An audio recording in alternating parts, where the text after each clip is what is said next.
로마서 1장 뒷부분을 소개하도록 합니다. 1장 18절 하나님의 진노가 불의로 진리를 막는 사람들의 모든 경건치 않음과 불의에 대하여 하늘로부터 나타나나니. 자, 1장 앞부분에서는 이신칭의를 중심으로 해서 하나님의 복음, 또 그 복음은 또 하나님의 또 의, 이런 표현을 소개가 됐고요. 또 그 복음의 내용은 예수 그리스도께서 또 이 땅에 오시고 십자가에 죽으시고 부활하시는 이러한 그리스도의 또 구원의 은혜들을 또 소개하는 것으로 이렇게 소개가 됐습니다. 그래서 믿음으로 의롭게 되어진다, 이런 아주 중요한 기독교의 복음의 핵심들을 이제 로마서 전체의 또 이러한 또 흐름 아래에서 복음의 이 중심 그 내용이 무엇인지를 전체 서론처럼 이렇게 소개를 했고요. 그리고는 이제 신속히 이제 1장 18절부터는 이러한 그 복음을 그 얻지 못한 인간의 그 죄에 대한 부분들을 이제 본격적으로 이렇게 소개해 갑니다. 결국 인간의 이러한 그 죄가 정확하게 또 가르쳐지고 이해되어져야만이 그 인간의 죄를 해결해 주시는 바로 예수 그리스도, 또 그 예수 그리스도를 통한 구원, 이런 부분들이 기독교 구원의 아주 중요한 그 핵심 내용이 되는 것입니다. 그 죄가 무엇인지를 모르게 되면 구원의 이러한 그 내용도 달라지게 됩니다. 결국 오늘날 많은 그 한국 교회 안에 죄에 대한 설교가 사라지게 되고, 또 사람들이 불편해하고 또 듣기 이렇게 거북스러워하다 보니까 결국 죄에 대한 이러한 설교가 점점 사라지고, 결국에는 기복주의, 성공할 수 있다, 또 이러한 사회적 성공과 물질적인 또 육신의 이러한 또 번영만 가르치는 이러한 기복주의와 번영에 대한 이러한 형태가 지금 서양이나 한국이나 복음을 망가뜨리는 또 이런 가짜 복음으로서 이렇게 아주 심각한 또 어려움을 끼치고 있습니다.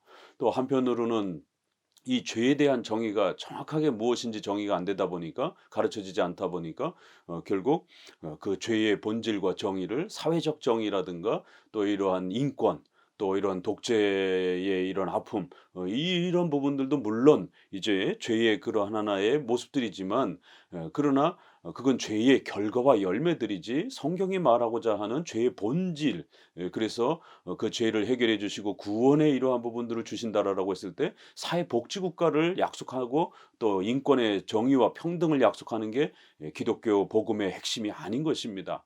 이렇게 죄를 결국 물질의 부족함과 또 육신의 연약함으로 이렇게 이해하는 물질주의적인 또 이러한 형태, 또 사회적인 부조리와 인권의 불평등과 경제적인 또 이런 불평등을 마치 이렇게 또 제시하는 이러한 양극단들은 결국 한국 교회 안에 심각한 이 죄에 대한 본질을 잃어버리게 했고, 결국 죄가 정확하게 가르쳐지지 않으니까 구원이 무엇인지, 뭐로부터 우리가 구원을 받아야 되는 것인지, 구원받는다라는 게 무엇인지, 구원받는다는 것을 부자가 되는 걸로, 구원받는 것을 건강하게 사는 걸로, 사회적 성공으로, 구원받는 것을 사회적 정의와 복지를 이룩하고 인권을 이룩하는 것처럼 이렇게 오해하게 되는 것입니다.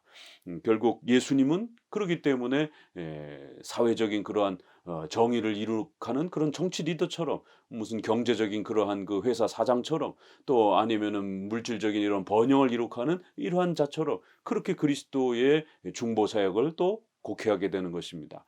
그래야 이제 로마서는 복음의 본질인 또 핵심을 간략하게 먼저 소개하고 난 다음에 이제 이러한 복음이 왜 우리 인간에게 필요한가를 본격적으로 이제 설명하기 위해서 이 복음의 소중함을, 하나님의 의를 잃어버린 이 상태의 인간의 바로 죄의 모습을 날카롭게 파고듭니다. 바로 죄란 이런 하나님의 의를 잃어버려서 하나님과 교제하지 못하고 결국 하나님의 진노와 저주와 정죄의 이러한 대상이 된 인류, 그래서 지옥의 영원한 형벌을 받아야 되는 이 참혹한 인간의 이러한 또 비참한 상태를 바로 죄라고 말하고, 거기로부터 우리가 죄 사함 받고 또 하나님 앞에 영생의 이러한 복을 누리는 하나님의 자녀가 되는 이것을 구원이라고 말하는 것입니다. 이렇게 이제 로마서는 죄의 그 본질과 내용이 무엇인지를 본격적으로 소개해 갑니다. 시작하자마자 하나님의 진노, 이렇게 하나님의 진노와 정죄가 불의함, 하나님의 의를 잃어버린, 의가 없는, 그리하여 하나님의 진리를 억지로 막고 또 그렇게 모든 경건하지 않는 그러한 불의함으로 하나님 앞에 범죄하고 하나님을 떠나고 하나님을 외면하는 이러한 불의함들, 이러한 것이 바로 죄라는 것이 19절에 있는 하나님을 알만한 것이 그들 속에 보임이라. 또 하나님께서 이를 그들에게 보이셨느니라. 이렇게 성경은 하나님께서 온 우주 만물 속에 하나님이 존재하시다라고 하는 사실을 분명하게 이렇게 드러내 주셨음에도 불구하고 불의, 하나님의 의로움을 잃어버린 이러한 죄악된 인간들은 결국 하나님을 찾지도 않고 하나님께로 나오려고 하지도 않고 또 하나님의 이런 많은 그러한 온 우주 만물 속에 하나님이 증거하신 이러한 진리들을 외면하는 이러한 악을 범하더라는 것이 바로 이것이 인간의 죄의 모습이다라고 이렇게 지적해 갑니다. 20절에는 창세로부터 그의 보이지 아니하는 것들 곧 그의 영원하신 능력과 신성이 그가 만드신 만물에 분명히 보여 알려졌나니 그러므로 그들이 핑계하지 못할지라. 하나님을 알되 하나님을 영화롭게도 아니하며 감사하지도 아니하고 오히려 그 생각이 허망하여지며 미련한 마음이 어두워졌나니 스스로 지혜 있다 하나 어리석게 되어 결국 하나님의 영광을 썩어질 사람과 새와 짐승과 기어다니는 동물 모양의 우상으로 바꾸었다. 결국 인간의 이 악행과 인간의 이 죄란 이처럼 불의, 하나님의 의가 없어서 결국 하나님을 조롱하고 외면하고 하나님을 거부하면서 결국 하나님의 영광을 썩어질 그러한 짐승의 이러한 우상으로 만들어버리는 이러한 악행을 범하는 이런 모든 인간의 이 죄악의 모습들을 이제 소개합니다. 특별히 이 1장 19절부터 이 내용은 우리가 일반 계시다라고 이렇게 표현해서 하나님께서 자연 만물을 통해서 하나님이 살아계심을 또 증거하는 일정한 또 그런 하나님의 계시의 그 증거들이 또 성경은 우리에게 있다고 소개를 합니다.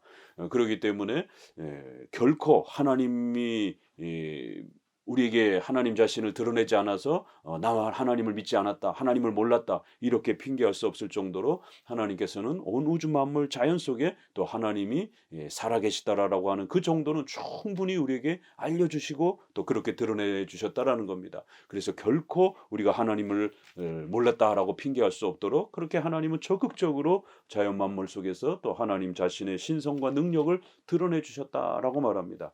이걸 우리가 일반 계시다라고 이렇게 표현하고요. 그럼에도 불구하고 부패한 인간의 죄악 때문에 하나님께서는 성령의 역사하심을 통해서 하나님의 말씀을 우리에게 주시고 말씀과 성령의 도우심으로 예수님과 하나님을 믿을 수 있도록 특별 계시, 이거를 성경을 주신 것을 우리가 특별 계시다라고 이렇게 또 구별해서 표현을 합니다. 이렇게 로마서에서는 인간의 죄의 그 모습을 소개하면서 의를 잃어버린 인간, 그래야 하나님을 찾지 않는 인간, 그리고는 하나님 앞에 온갖 우상 숭배로 하나님을 조롱하고 그렇게 하나님을 외면하는 이러한 인간의 악함들, 그래야 분명히 핑계할 수 없을 정도로 하나님이 자연 만물에 하나님 자신을 증거하셨음에도 불구하고 감사하지도 않고 인정하지도 않고 이렇게 오히려 온갖 짐승과 이런 부분들을 기어다니는 버러지 이런 동물의 이러한 모양으로 신을 섬기는 이러한 인간의 악행들, 우상 숭배들을 이제 인간의 죄악으로 이렇게 소개를 합니다. 결국 23절까지는 하나님을 인정하지 않고 하나님을 거부하는 이런 신앙의 그 불순종, 하나님을 외면하는 이러한 신앙의 불순종의 이러한 부분들을 먼저 소개하고요. 그리고는 24절부터 그렇게 하나님을 믿지 않고 하나님을 인정하지 않으니까 결국 윤리적인 인간의 생활적인 부분에서 엄청난 또 부패와 또 이러한 죄악된 열매들이 결국 그렇게 맺어지더라는 것이. 그래서 앞부분에서는 신앙적인 그러한 범죄, 하나님을 믿지 않는 불신앙의 이런 죄악들을 소개하고 뒷부분에는 그 생활의 열매의 부패함들을 소개하면서 이제 1장 후반부 뒷부분에서는 인간의 죄의 두 면들을, 하나는 하나님을 인정하지 않는 불신앙의 모습들, 또 하나님을 인정하지 않다 보니까 온갖 죄악들을, 악행들을 행하면서 살아가는 또 부패한 그러한 윤리와 또 타락의 이러한 생활들을 하는 또 죄악된 열매들, 이 두 개를 소개하면서 결국 인간에게 있어서 죄가 무엇인지를 이렇게 소개해 갑니다. 우리 소율이 문답에서는 바로 이런 부분들을 교리적으로 정리해서, 죄는 무엇입니까? 죄는 하나님의 그 법에 순종함에 결국 부족한 것, 또 어기는 것, 아주 소율이 문답 13문에 아주 유명한 그 죄의 정의에 대한 아주 소중한 결론을, 교리적 결론을 이렇게 내립니다. 죄란 사회적이고 이러한 정치적인 것이 아닙니다. 또 물질적인 어떤 의식주가 더러워서 그 의식주를 더러운 것처럼 이렇게 금욕주의적으로 이렇게 극단적인 경건주의자들이 이렇게 의식주를 더러운 거로 취급하면서 마치 그런 의식주를 가까이 하지 않으면은 더럽지 않은 것처럼, 이러한 것도 아닙니다. 그렇기 때문에 죄의 정의를 정확하게 내려야 되는 것이에요. 죄란 단순한 또 사회 도덕적인 그러한 일반 그런 윤리적인 그런 부분들도 아니라는 것입니다. 죄란 하나님의 말씀, 하나님의 말씀을 어기는 것, 불순종하는 것이 바로 죄라는 것입니다. 아담의 그 첫 범죄, 선악과 명령을 어긴, 바로 행위 언약이라고 하나님과의 약속을 어긴 바로 불순종이 죄악이라는 것이에요.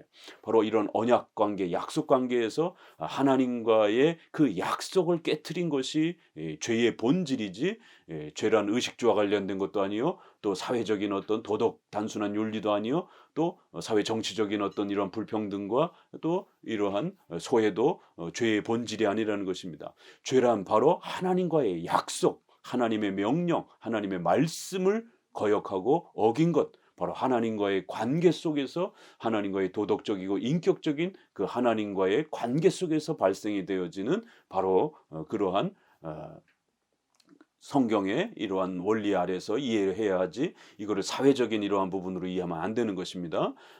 죄란 이처럼 하나님의 말씀을 불순종하고 어기는 하나님과의 언약 관계에서, 하나님과의 인격 관계에서 발생이 되는 이러한 범죄라는 것입니다. 바로 불법, 요한 1서 또 그 3장에 있는 말씀처럼 죄는 불법이다, 이렇게 표현되어 있는 것처럼 하나님의 말씀을 지키지 않는 불법적인 그러한 불순종, 이것을 죄라고 말하는 것이에요.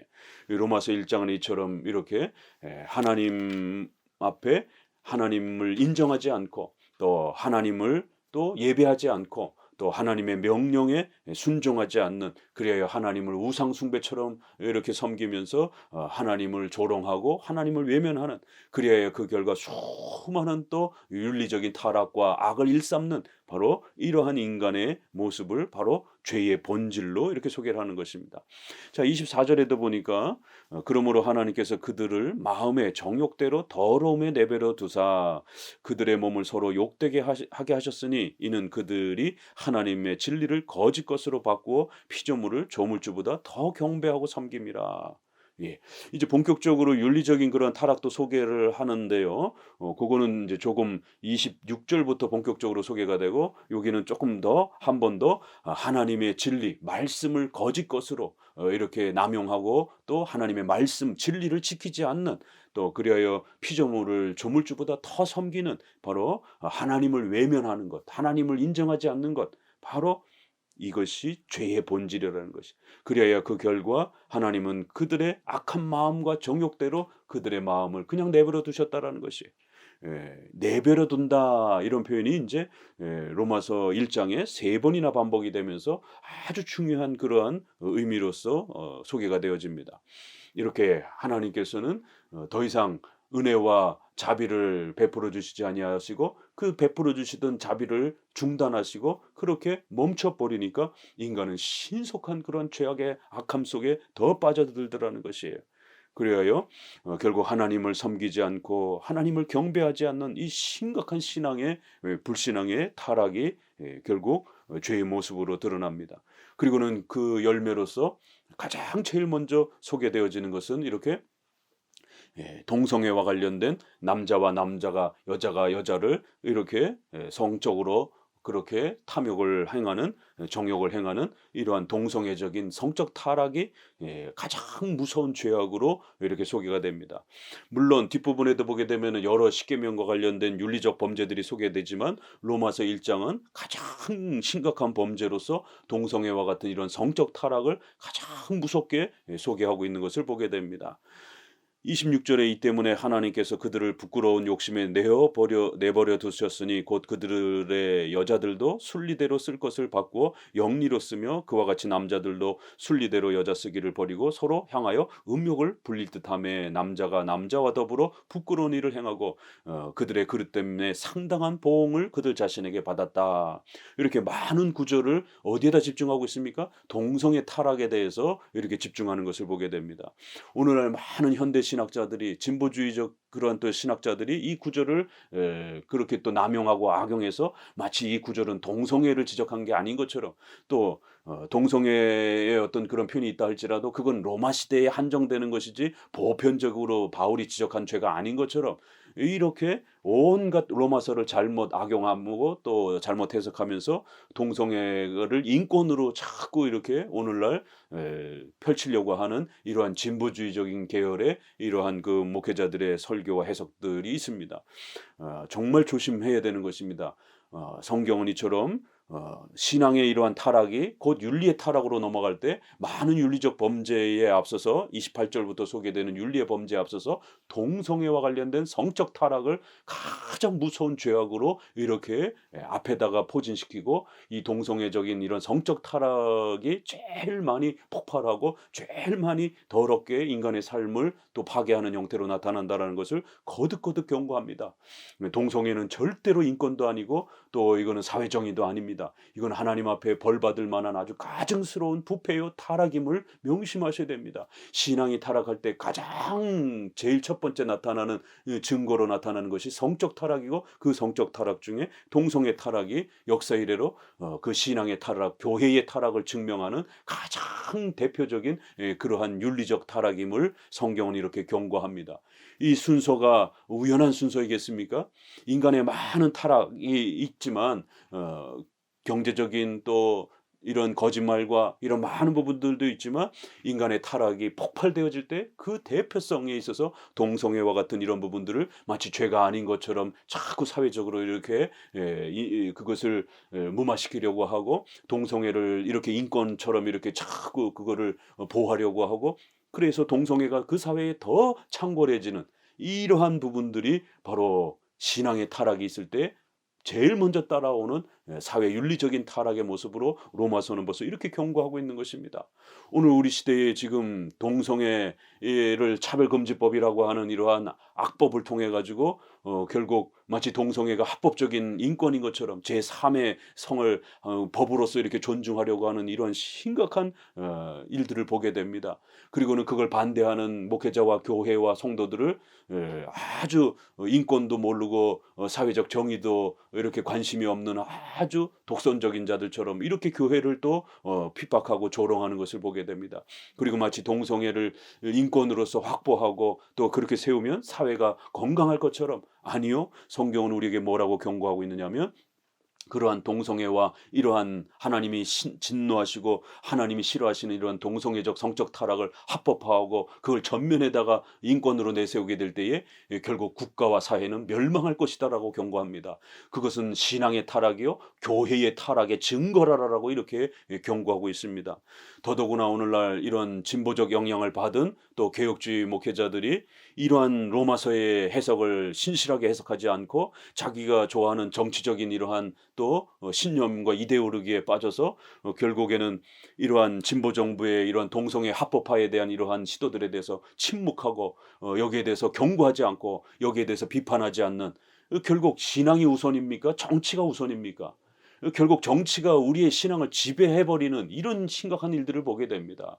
목회자는 하나님의 말씀을 증거하는 자이지 정치가가 아닙니다. 아무리 내가 좋아하는 정치가일지라도 그 정치가의 입법과 이런 정치의 활동이 하나님의 말씀을 위배하는 그런 반기독교적인 윤리, 반기독교적인 그러한 모습을 보인다라면 하나님의 진노를 선언해야 되고 하나님의 무서운 진노와 책망을 받을 것을 경고해 줘야 되는 것입니다.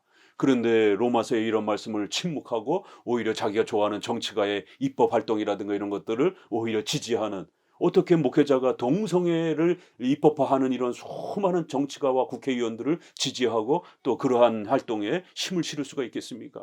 이건 아주 심각한 것입니다. 그렇기 때문에 로마서의 이 말씀을 있는 그대로 신앙의 타락은 곧 동성애의 타락으로서 외적으로 나타나고, 그렇게 동성애의 문제를 합법화시키고 동성애의 문제를 죄가 아니라라고 포장하는 이러한 사회가 되고, 이러한 또 국가 정치에 이런 질서들이 나타나게 되면 그건 바로 교회가 타락했다라고 하는, 그건 바로 신앙이 심각하게 부패하고 타락했다라고 하는 첫 번째 증거로, 그렇게 하나님께서 그 인류 사회와 교회를 무섭게 징계하기 직전에 나타나는 그러한 타락의 증거다라고 로마서는 이렇게 우리에게 소개하고 있는 것입니다.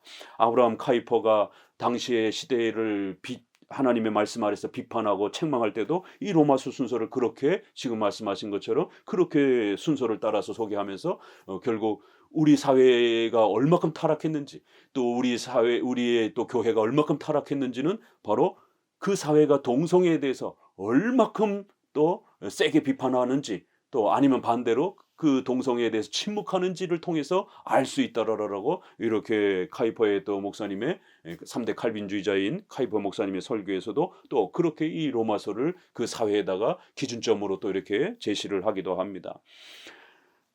수많은 윤리 타락 중에서 이렇게 동성애 타락이 바로 신앙과 그 사회가 부패하고 타락하여 하나님의 진노가 임하는 그러한 바로 직전의 그러한 모습의 증거로서 나타날 것이다라고 이렇게 아주 무섭게 경고합니다. 28절에는 또한 그들의 마음에 하나님 두기를 싫어하며 하나님께서 그들을 그 상실한 마음대로 내버려 두사, 여기도 또 내버려 두사, 이러한 심각한 부패와 타락이 가중되면 하나님께서는 더 이상 은혜를 주시는 이런 부분에서 멈추고, 또 사회 제도에 있어서 건강하게 사회를 이렇게 자정시키고 정화시킬 수 있는 이러한 그 건강한 활동들을 하나님께서 멈추고, 하나님께서 더욱 건강한 은혜를 주시지 않는다라는 거예요. 그렇게 되면 더더욱 죄악이 창궐하여 사회가 부패가 되고, 또 신앙의 이런 회복들이 일어나지 않는 이러한 점점 더 무서운 하나님의 진노와 형벌을 받게 되는 부패와 타락에 함몰되어지는 역사가 일어날 것이다라는 거예요.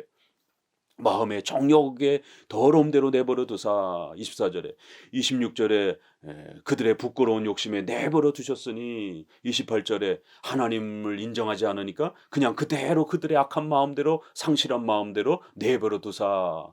그러니까 어떤 일이 이제 폭발합니까? 이제 추악, 탐욕, 악의, 분쟁, 시기, 악독, 이러한 온갖 일들이, 부모를 거역하고 우매한 자요, 배약하는 자요, 무자비한 자들의 이러한 열매들이 폭발하더라는 거예요. 그러면서 결국 그들은 하나님께 미워하시는 자요.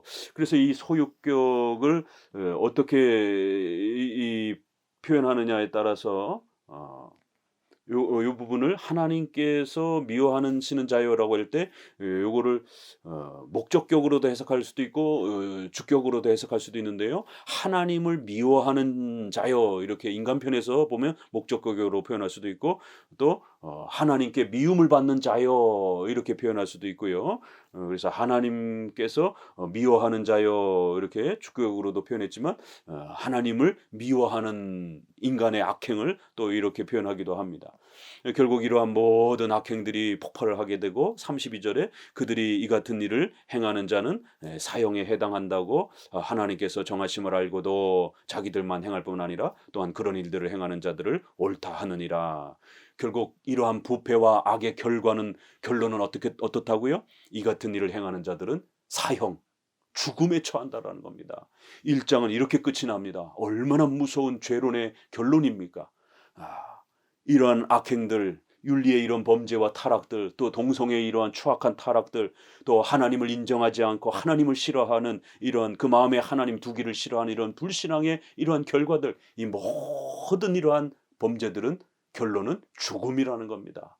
그럼 여기서 말하는 죽음이 단순한 육체의 죽음뿐이겠습니까? 영원한 지옥의 형벌, 하나님 앞에 진노와 저주와 정죄를 받은, 바로 아담의 죄를 물려받은 인간의 그 참혹한 타락의 결과를 이렇게 소개하는 것이에요. 지옥의 영원한 형벌을 받으면서 하나님 앞에 진노와 저주를 받는 그러한 비참한 상태, 그거를 육신의 죽음으로도 표현하고 영적인 죽음으로도 표현합니다. 이러한 자들은 반드시 하나님이 죽음에 처하도는 이런 어마어마한 지옥의 형벌, 육신의 죽음까지 포함해서 지옥의 영원한 형벌을 받도록 하나님께서 그렇게 진노하실 것이고 하나님께서 그렇게 정죄하실 것이다라는 겁니다. 인간에게 있어서 죄란 이렇게 무서운 것이에요. 죄는 사회적인 것도 아니고 병들고 또 이런 의식주와 관련된 부족한 것이 이인 것으로 취급하는 것이 아닙니다. 죄란 하나님의 말씀을 어기는 것이에요. 하나님의 말씀에서는 하나님과 의 약속을 지키고 하나님을 믿고 의지하며 또 하나님의 말씀에서 요구하는 그 십계명의 이러한 윤리를 따라서 순종하며 살으라라고 하는 이런 하나님의 약속이 우리에게 주어져 있습니다. 인간은 바로 이런 부분에서 하나님을 싫어하고 하나님이 십계명으로 주신 그 소중한 윤리의 이러한 하나님의 말씀들을 불순종하고 거역한 것이, 이게 죄라는 겁니다. 그 죄 때문에 인간은 영원한 지옥의 형벌이라고 하는 저주와 정죄를 받는 참혹한 비참한 상태에 떨어진 것입니다. 이것이 성경이 말하는 죄입니다. 이 죄로부터 어떻게 우리가 구원받을 수 있을 것인가? 어떻게 하나님의 의를 회복하여 하나님과 교제할 수 있는 것인가? 하나님을 만날 수 있는 것인가? 또 이 지옥의 이 형벌을 어떻게 우리가 면할 수 있는 것인가? 이거를 가르쳐 주는 것이 바로 기독교라는 것입니다. 오늘날 한국 교회는 이러한 죄관을 잃어버렸습니다. 더 이상 이러한 심각한 죄를 성도들에게 말하지 않습니다. 이러한 심각한 전적 부패된 인간의 타락을, 비참함을 이야기해 주지 않습니다. 그러면서 결국 잘 먹고 잘 사는 기복주의, 이런 번영주의, 사회적 성공만 이야기하고 있고 또 사회적 정의와 인권과 복지만 이야기하는 정치적인 이러한 복음을 이야기하고 있습니다.